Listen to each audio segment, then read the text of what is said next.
for her life. Janika Mallo was gang raped, killed, and her body dumped at the backyard of her grandmother's house.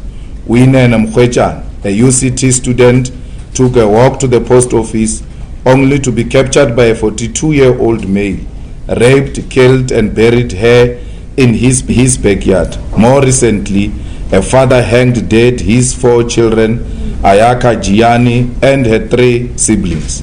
The reality is that these are not unique cases, but a reflection of the daily experiences of women and children who face the threat of rape, abuse, and death in both private and public space.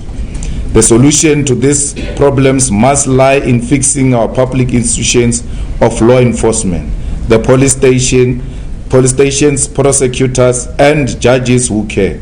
Perpetrators of sexual crimes in our country know that women never get any help from the system, and thus they perpetrate their crimes on them with impunity. Our criminal justice system is most toothless when it comes to dealing with rape, detecting psychopaths, and unearthing violent domestic spaces. The power of the law must precisely be so effective that it is observed by all in public and domestic spaces because they know there are consequences. It is therefore the police and the criminal justice system that must take full responsibility for why rape and murder of women and children has become part of our daily lives. We call on a national emergency on police stations to be radically and urgently reconfigured as safe spaces for the report of sexual crimes. We call on investigative capacity to be immediately developed to detect sexual violence in domestic and private spaces.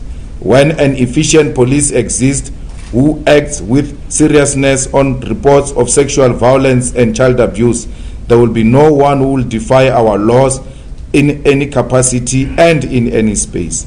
We have assembled a legal team to take legal action on the post office and the Minister of Communication.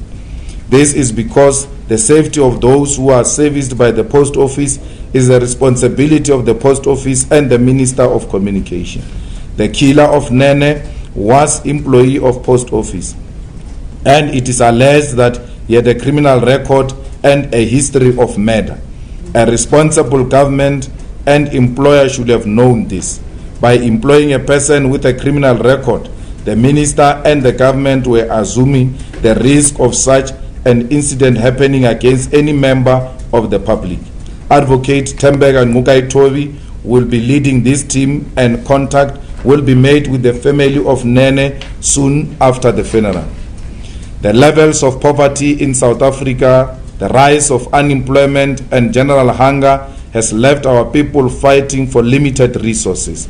This has given space to agent provocateurs to lead looting of small businesses and malls in cities and townships.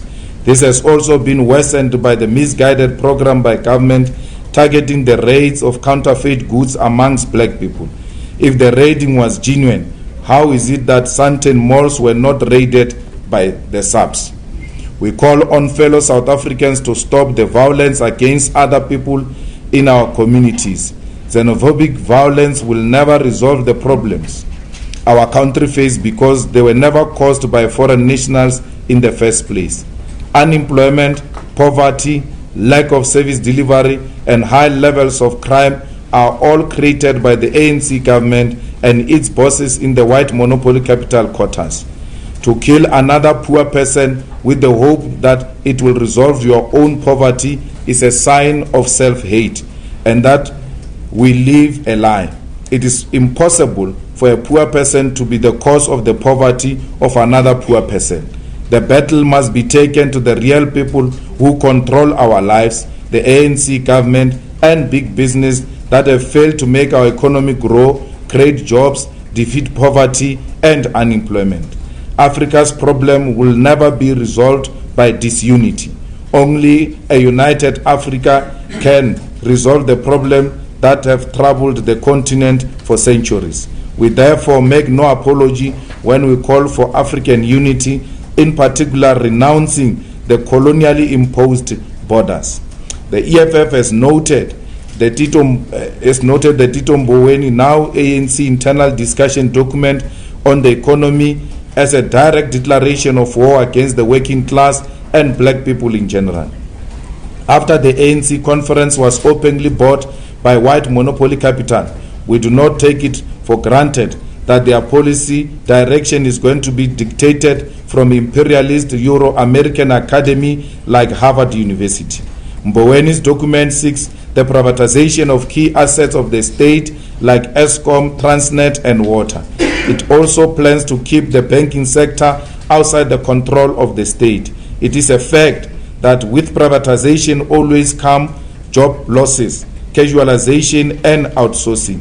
We are back to the days of introduction of GEAR that saw the state companies being privatized, including the shutdown of universities. We call on the left in South Africa, from independent trade union movements to political formations inside and outside legislatures, to unite for the coming ANC war against the working class. The EFF will invest all its efforts to find a common platform for the left to emerge with a common program and speak in one voice. If a unity has been forged against the Zupta's overbroad church platform, unity can and must be forged against the coming neoliberal war by the ANC. I thank you. Thank you, Mr. President. I'm now going to invite the rest of you with questions, the members of the media. So let's attempt the first round. By show of hands, number 1, 2, 3. If you are behind the cameras, I am vertically challenged, so I might not realize you. If you are behind the cameras, I see you before I go to my extreme right. You'll be number 4. Is there anyone else there? No one. So 1, 2, 3, and 4. Let's start with number 1.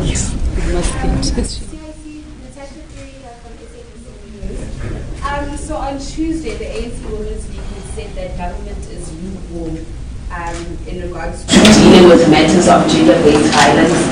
Maybe your reaction is negative. Secondly, there have been calls for the death penalty, I beg your pardon, to return. If you could just weigh in on that. And thirdly, EFF members, well, this was on social media, EFF members have been named as perpetrators of sexual violence and assault. And further, maybe just your reaction on that. Thank you. Number 2. Yes, okay, thanks. Sorry, not looking lot from ENCA. Just a few questions. When you say the battle to fight these attacks on women should also be taken by judges who care, what are you saying about judges? Do you get a sense that some of them perhaps are complacent on this sketch? And as much as you are saying that people must not attack foreign nationals, I'm sure a lot of South Africans will agree with that. But some will say practically they are confronted with a situation where some of these foreign nationals are taking up jobs which they should be taking. And all they are calling for is that people who come here in South Africa should only be bringing scarce skills. What's your position there? And when you say the battle must be taken to the people who control our lives, how should that battle go about? That's the most thank you. I am Teta from the Daily Library. My first question is related to CIC or Condemns. It's in relation to the fact that unprotected CitizenAY has withdrawn her court appeal with the Constitutional Court.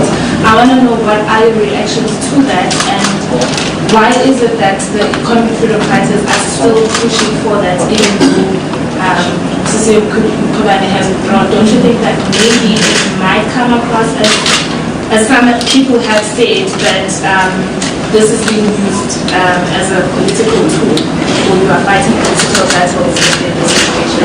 Also, the President has asked the Constitutional Court to do a full and open court hearing with regards to this specific situation. What do you have to say about that as well? Okay, number 4.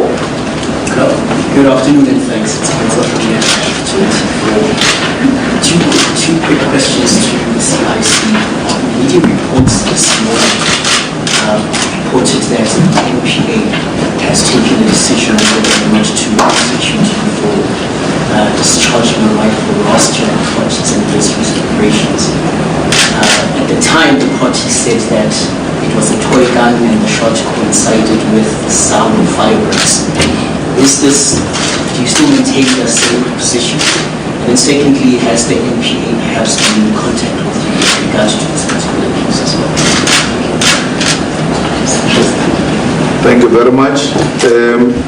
The government is reluctant to deal with the issue of gender-based violence because the government has not introduced a radical changes when it comes to dealing with matters of gender-based violence, from reporting to investigation to prosecution and ultimately matters being heard by the judiciary or judges. Women who are victims of this violence are made to report it in the open church offices in front of so many people who are ordinarily judgmental against victims of violence. The police who are trained to receive such information are themselves lukewarm and disinterested in dealing with these matters. They are not welcoming, and at times they don't hesitate to mock the victims to an extent of even calling other colleagues who are not hearing what the victim says to come and listen to the joke, what appears to be a joke in front of whoever is taking the statements. So we want all of that to change. We want the investigators to change and begin to appreciate that it is not of a less violent crimes against women when it has happened at home, because many of the investigators, if it's between partners, is not treated the same as is between strangers.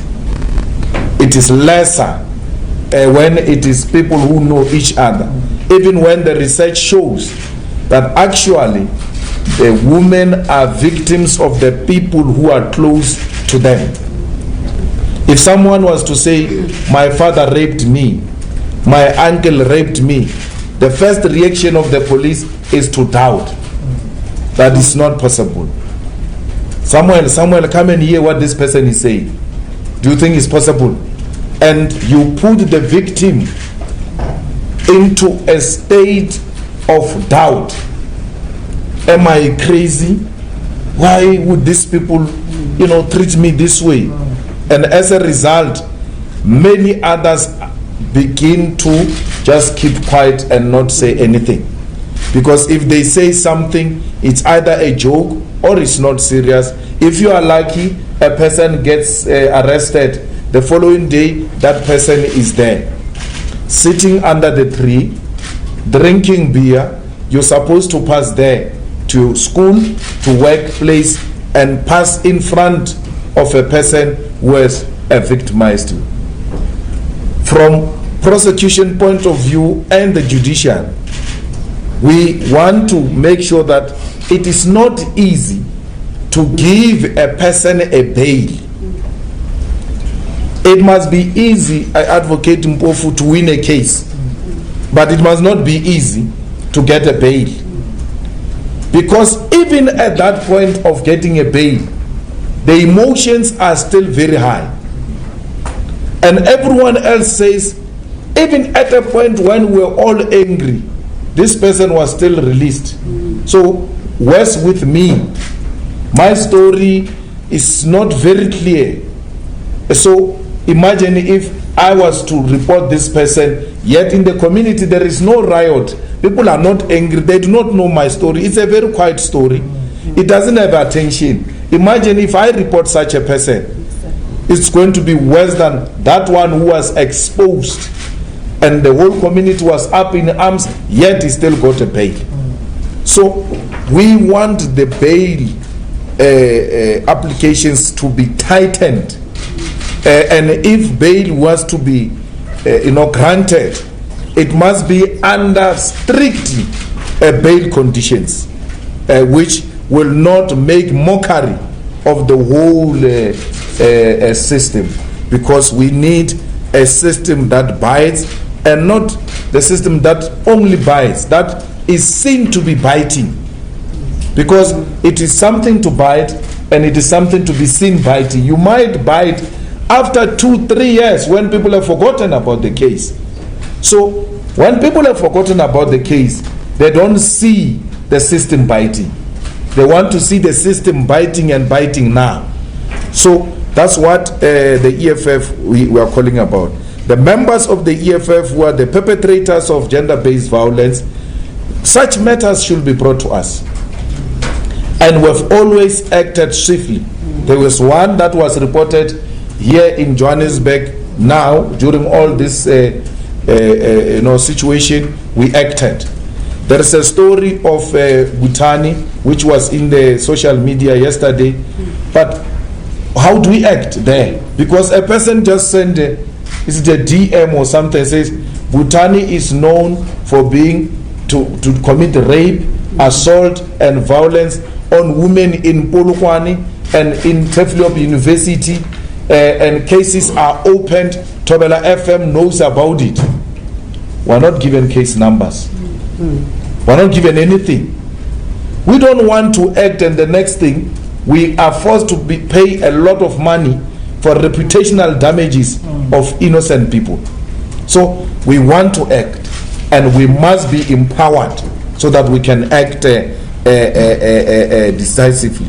We have even removed people from our list to Parliament with such criminal records and allegations, which there was a prima facie evidence. So we want to act and will always act. We want judges that care. You know, Moloko, the court system is intimidating. Just to enter the court, just to enter the court, you are already scared. There is no judge sitting there. There is no one. Just that building. You are already scared. And then there comes an uncaring judge, and then start dealing with your lawyers and dealing with yourself. Yeah, what's the case here? We need judges on matters of this nature to be welcoming, to be sensitive, to be seen to be believing the victims, and not to perpetuate that intimidation that is created by the court environment. It's not nice to be in court. Even for these senior counsels, you must see how they shake. All of them, when they talk, they put their hand behind them, and they're always touching that gown at the back. You can see this comrade is panicking. Yet they've been in court for many years.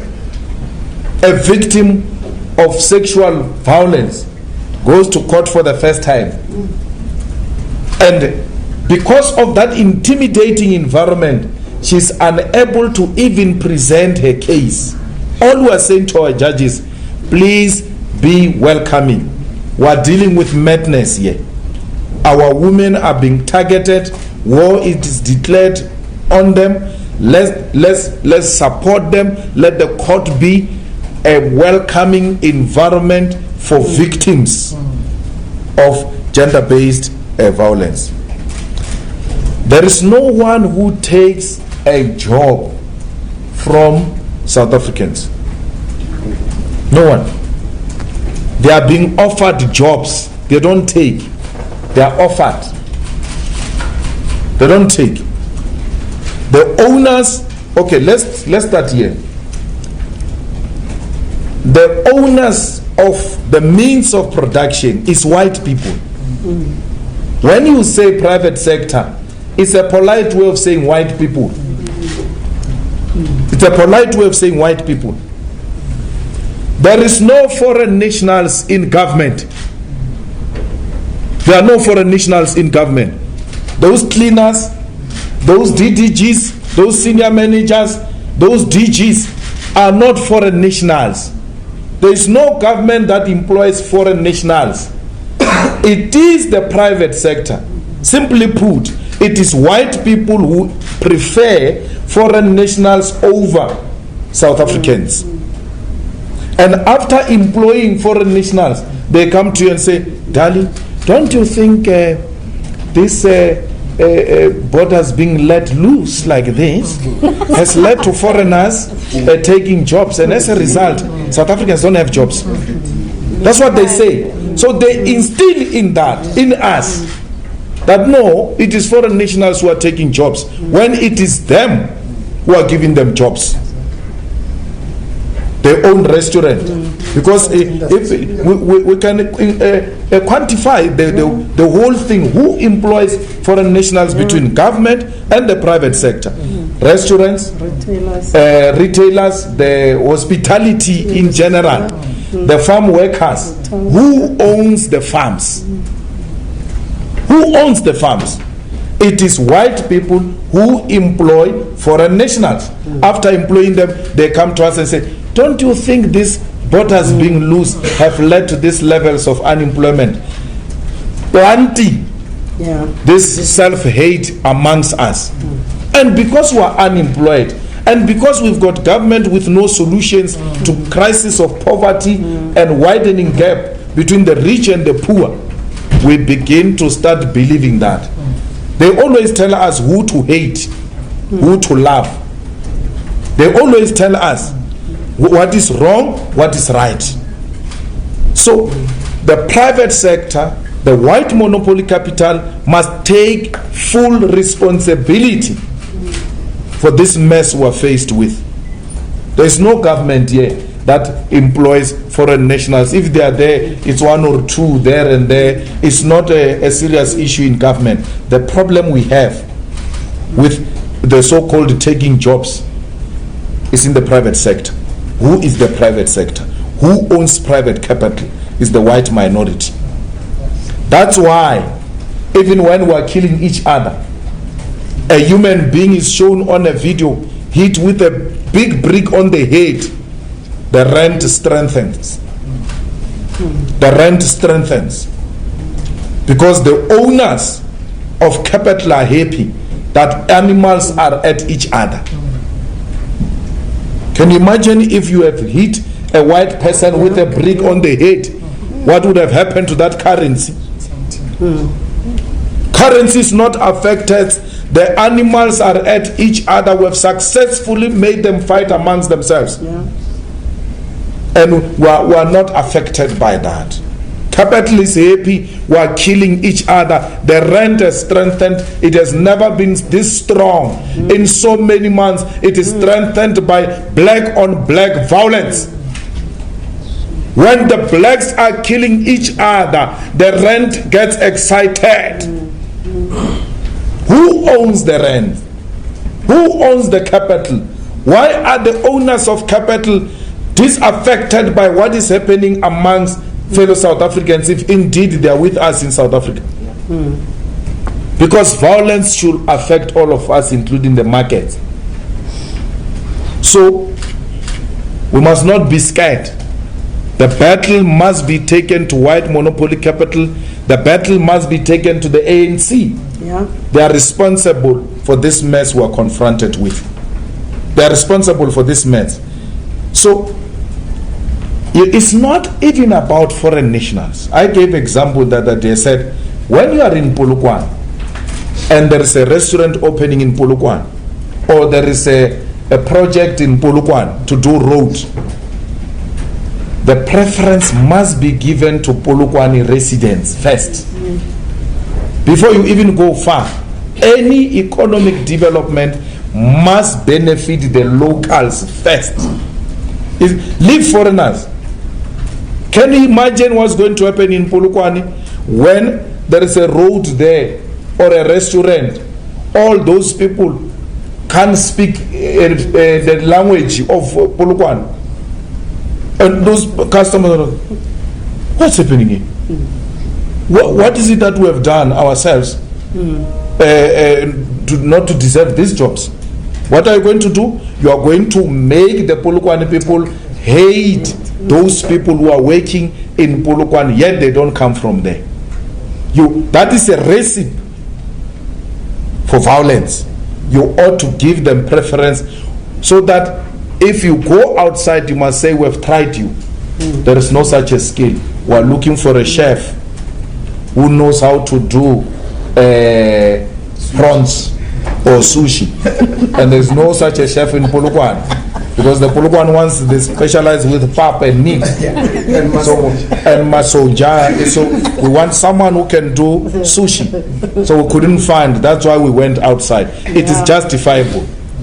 There ought to be a reason why you overlooked the locals. It's not xenophobia. Our brothers in Nigeria, in Zambia, in Namibia, everywhere else, they've got a right to work here in South Africa in the same way they've got a right to work in their own countries. But preference will always be given to locals, including with South Africans themselves, among South Africans themselves. How do you go in Umtata there and then you open a restaurant when the customers are coming in Umtata? Tobela, lilo chiche lekai. What about what's happening now? What is this now? What happened? Our children are not working here. Get tobela everywhere. It's a recipe for disaster.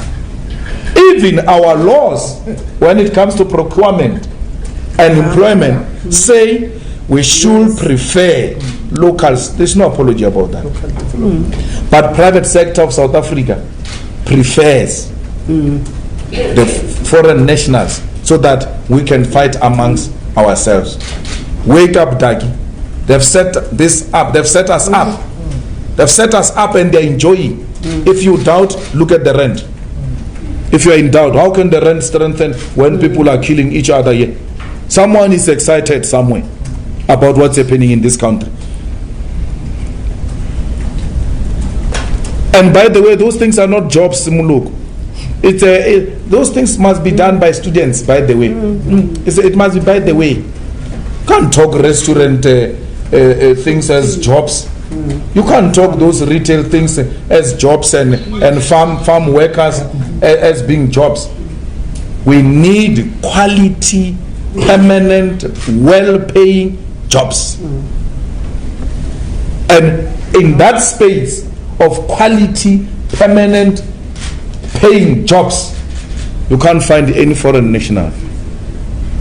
We are made to fight for crumbs because that's what we deserve as Africans. Well, we never said we are going to Constitutional Court to appeal the case. On condition public protector does that. We don't take our mandate from public protector. We don't even talk to her. She finds us in court, joining her. We don't require permission to do anything. If our constitution is threatened, we will protect it. We don't need anyone's permission. And Shem, your favorite is supporting us. Your favorite president is supporting us. He says, let the highest cost put a clear certainty on these matters. Your delinquent favorite Jamnandas has got a problem with that. He says, no, the Constitutional Court must not get involved. When we are all, your favorite is dodgy. He does everything Zuma style. He has replaced Zuma. When it comes to delay tactics, the president says, you're welcome, Constitutional Court, come and help us here. We're fighting with fighters. It looks like we're not clear on what this thing means. Can you give clarity? Jamnandas, the main culprit, says, we don't want to hear you. Leave it. I don't even know why these ones are coming here, because the public protector is withdrawn. We don't need a permission.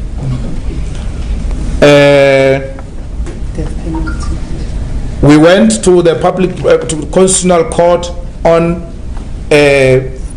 Nkanda. on speaker without permission of the public protector. By the way, when public protector was releasing the state capture report, Tulima Donsela, I called her because Zuma was going to interdict. I asked her, are you going to oppose? She said, I'm still not sure, we're consulting with the lawyers. I told her we're going to oppose it. She came, joined us. We took a decision first to oppose Zuma's interdict against the release of the state capture inquiry by Advocate Tulima Donsen. That's us. It's our history, Shem. We don't wait for anyone. Where we see a threat in the place of death penalty, we need a binding criminal justice system. Our laws are there. We are being failed by police. Must not be scared to say police are failing us. Police are failing us. Let's take Nene's case. She gets killed. The person goes and confess. Another, almost victim of this person goes to a police station and says, no man, I went there before Uinene and I was subjected to the same process. I want to give a statement in support of Nene so that she gets justice. I'm worried this guy has confessed. He may get a lesser sentence, but this is his modus operandi. I want to give evidence.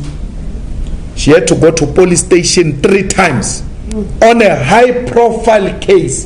3 times. The investigator is on holiday. 3 times.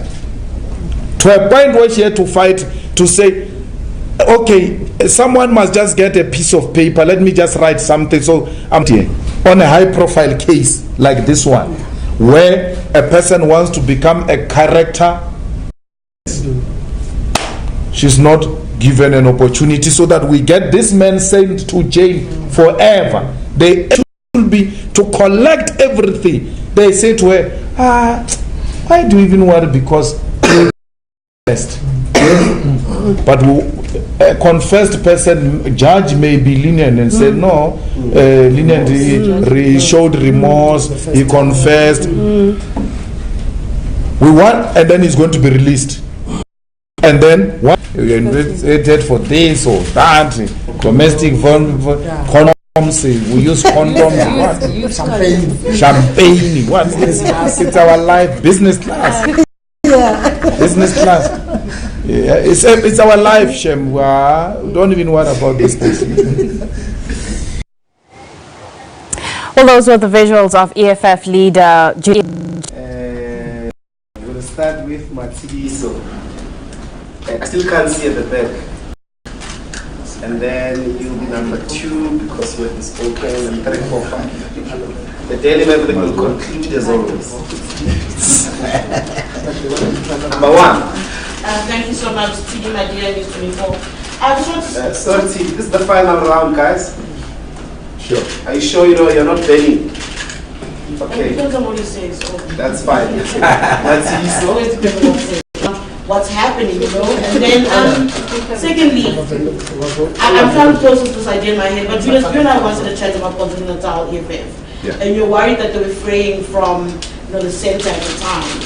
And then after that, then you had the 2 MPs fell on their sword in the EFF over the CR17 leaks. And the question I kept asking myself is, if you are so in charge of the party and you're aware of what's happening, how did that happen? How did that actually happen when you are so aware? Is that not an indictment on your leadership when things like you is escalating? Would you say that this is true? I didn't hear that. Would you say that the violent rhetoric is true, that it's escalating? Is that your question? Can I answer a question? Sorry. You want to help deal with? I'm not saying I'm helping. I'm adding to something that from that article that is referring that's to. right. Yeah. That's interesting. Because I think the article also speaks about a drop in ratings around In EFF. Ratings. Whose ratings? It's like EFF. Oh. According to the article. I think there's also a link to the article. Just comment on the perspective, the idea that there's a drop in popularity of the party. I think it was linked to the balance. I think that's what it was. Thanks for helping Daily. What can you say? Mr. President, I think that's it. There's no more help coming. You know what they told when I woke up in the morning that I'm less popular than Zuma. And then I called him and said, was I ever popular than Zuma? Someone didn't tell me that. I should have celebrated that I'm popular than the former president. I don't know how those things get to be conducted here, and I don't take them serious. I mean, Jamnandas is popular than Julius, and Musi, and it's okay. If it makes them sleep at night, it's fine. I don't have a problem. I really don't. I mean, we just came from elections here. And that is the most scientific evidence we can present to you. Any other, it's a propaganda machine used to justify nonsense. I'm not going to be told by Daily Maverick,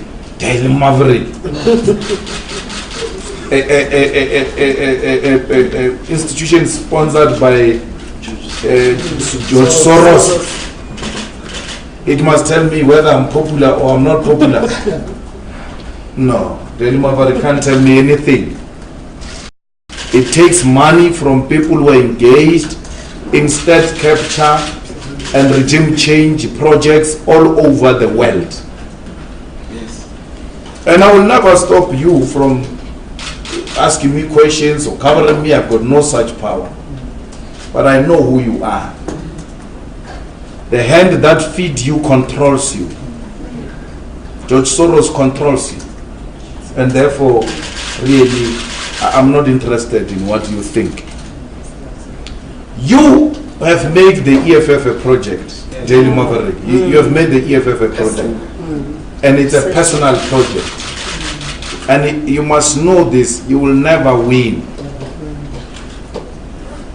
Because white people do not know what works for black people or doesn't work for black people.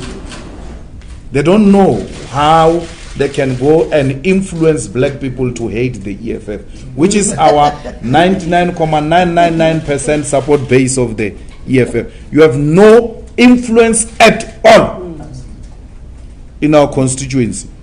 So whatever article you are writing, you are talking to yourself and not our people. There is no violent language that the EFF is using.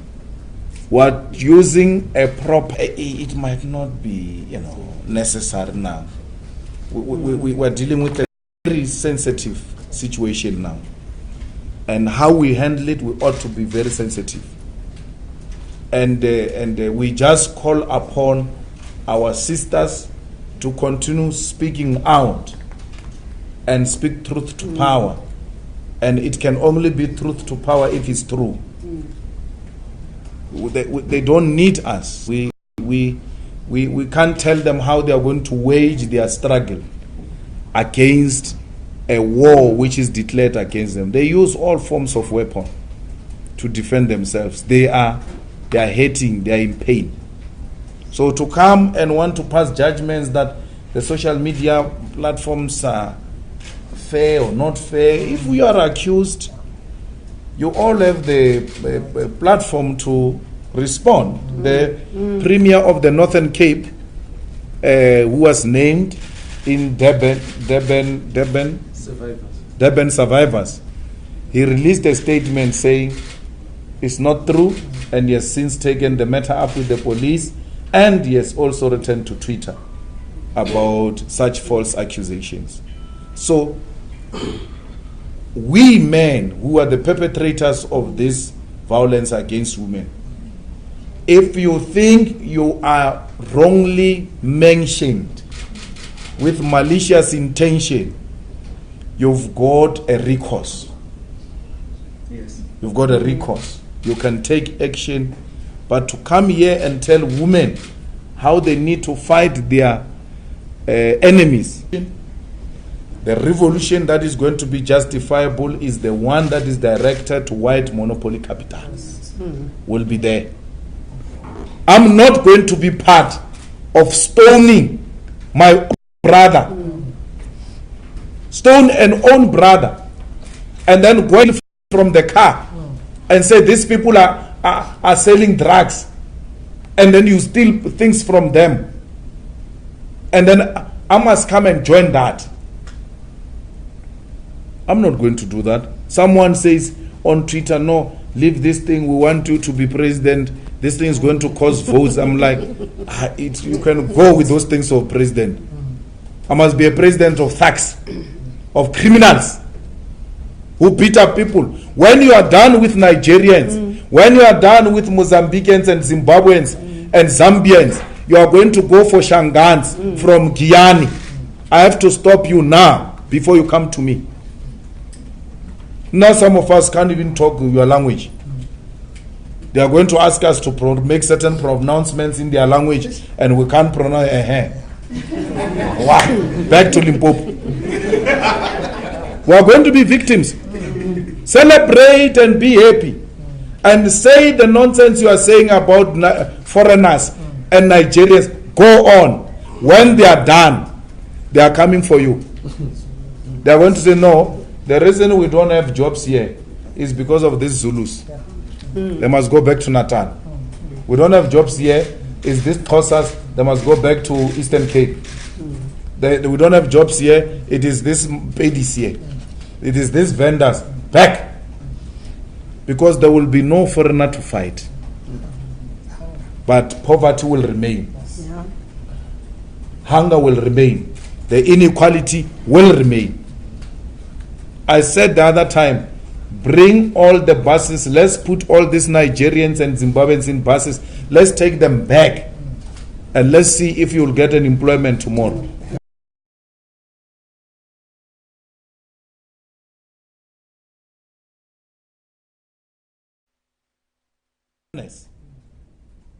It is not a Nigerian, it is not a Zimbabwean that killed Uinene. It is us, South African men.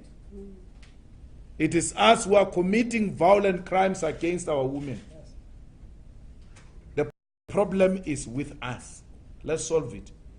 Where there is crime, crime has got no nationality. Crime has got no color. Crime is crime. It must be punishable.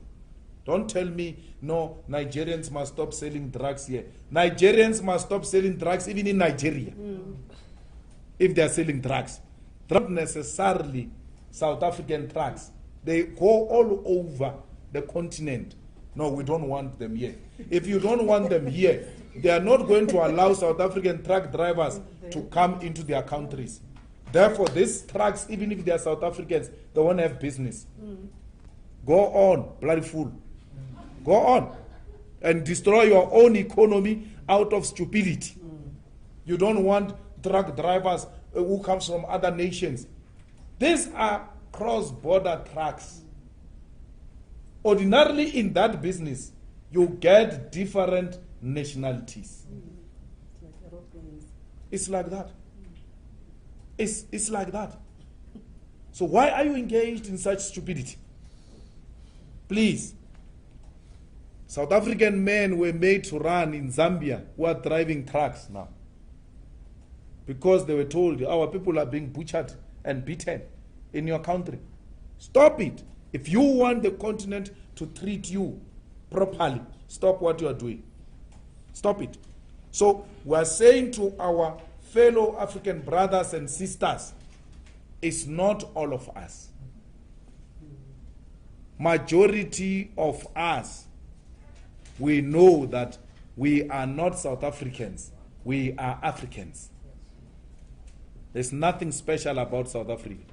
There is no South Africa, an African continent. We are African continent ourselves. And therefore, we make no apology to side with the victims of xenophobic and Afrophobic attacks because we see ourselves in them. And therefore, you should please, we know that you're feeling pain. We know that you are angry, but it is not all of us. And we are dealing with that problem here in South Africa. Don't hate all of us. We are with you We support the positions you have taken as African artists, as recognizable individuals, as sports personalities. We understand your anger and we support it. But please don't brush all of us with the same brush of xenophobia and Afrophobia and self-hatred. We love ourselves in the EFF, and we see Africans as a mirror to show us of how we look like. We see ourselves through those people. And therefore, please find it in your good heart, because Africans, you are good people. Find it in your good hearts to forgive us. We are sorry. We are ashamed of ourselves. And we sincerely apologize for this madness. We are sorry. Please don't treat all South Africans the same. We are dealing with these criminal elements who want to project us as people who do not love our own brothers and sisters. Forgive us. We come from a traumatized past, and we are struggling in finding ourselves. We are still in the process of soul searching, and will ultimately one day know that we are part of Africa. Our oppressors, those who have taken away our brains and mind, are the ones who have instilled in us the hatred of our fellow African brothers and sisters. It is not of our own making. We are still working on ourselves, because they've said to us, we are better than Africa, and some amongst us still think exactly like that. We'll soon realize that we are nothing without our continent. We have no any other home except this continent. If things go bad here in South Africa, we will only be received well and properly in other parts of African continent like they did before. It will not be for the first time. The Nigerians opened their gates, Zimbabweans, Mozambicans, Swaziland, Botswana, the Lesotho people, Zambian people, Tanzanian people, Angola, they opened their gates and welcomed us. The people of Lesotho were bombed and killed by apartheid government looking for us. And after those bombing, they never said, we're no longer part of this nonsense.